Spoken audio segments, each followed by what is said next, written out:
Secunda. This is where Sasol's biggest plant is located. The company is the largest greenhouse gas emitter. Residents say the gas are slowly choking them. Sharon Mbonani's 3-year-old son started getting sick from age 1.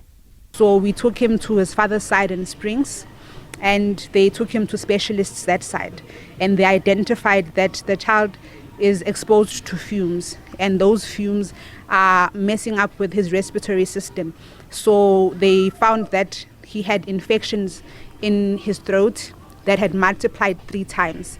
So it had to be treated, and it's expensive because I'm unemployed. But unfortunately, he has to live in Springs and I have to stay this side because this is my home.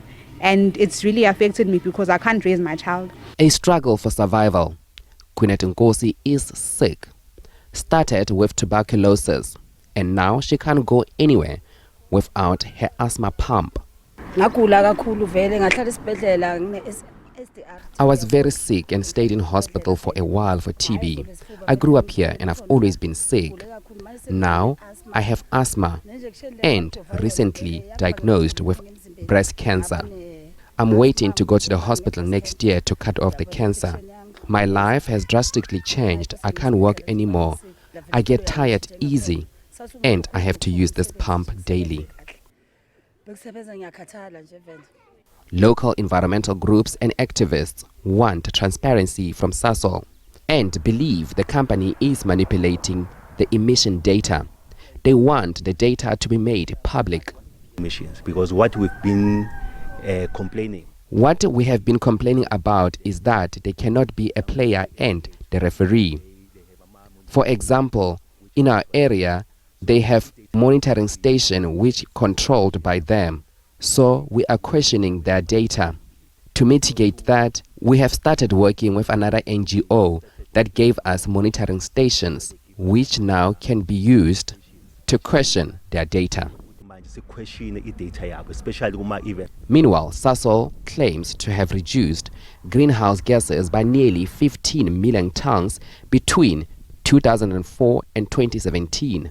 Since 2017 to date, we have further reduced our emissions by 3.5 million tons, towards a 19 million ton reduction, equating to 30% by 2030. Our current emissions are approximately 60 million tons. We will meet this target in the next 7 years by implementing energy efficiency, integrating renewable energy, turning down boilers, and reducing our coal feedstock by 25%.